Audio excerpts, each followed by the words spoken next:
Hikoya: qishloqdagi odamlar.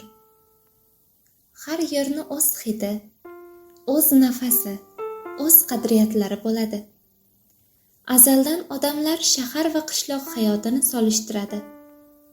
Kimdir shaharni madaniyat markazi desa, yana kimdir qishloqni hayot maktabi deb biladi. Lekin haqiqat shuki, har ikki yerda ham odamlar yashaydi. Baxt izlab, ro'zg'or tebratib, orzu qilganicha yashashga intilib.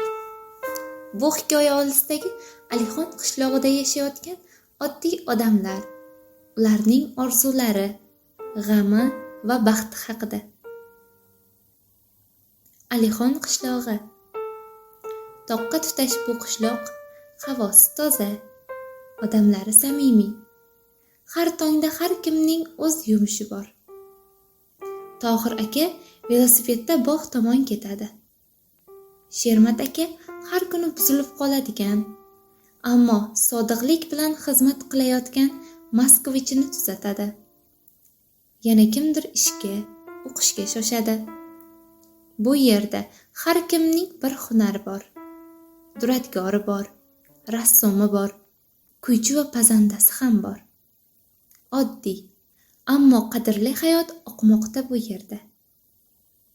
Qishloq chekkasida Komiljon ismli bola yashaydi. U oddiy bola emas.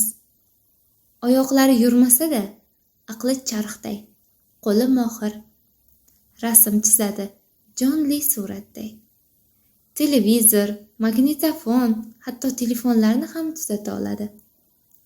Qishloq ahli uni kichkina ustaxonachi deb ataydi. Uning oilasi kambag'al.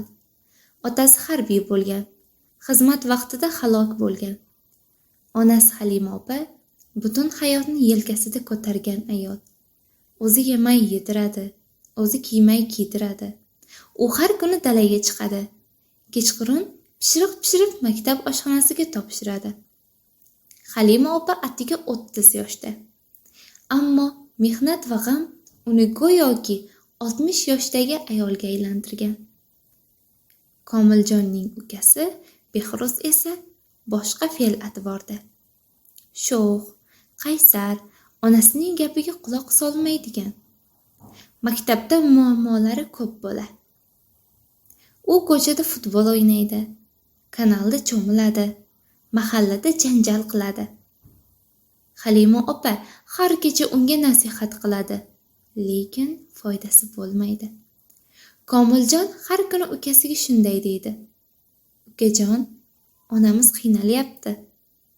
Men yura olmayman. Onamiz yolg'iz. Iltimos, yomon yo'lga yurma." Lekin Behruz akasining so'zlariga quloq solmaydi. "Menga xo'jayin bo'lmang, o'zim bilaman nima qilishni", deb uydan chiqib ketadi. Halima opa bu holatda juda kuyinadi. Bir tarafda nogiron o'g'li, bir tarafda sho'x bola, boshida esa ming g'am. Ammo u hech qachon nolimaydi. Har kecha duoda: "Yo Rabbim, farzandlarimni asra", deb pichirlaydi.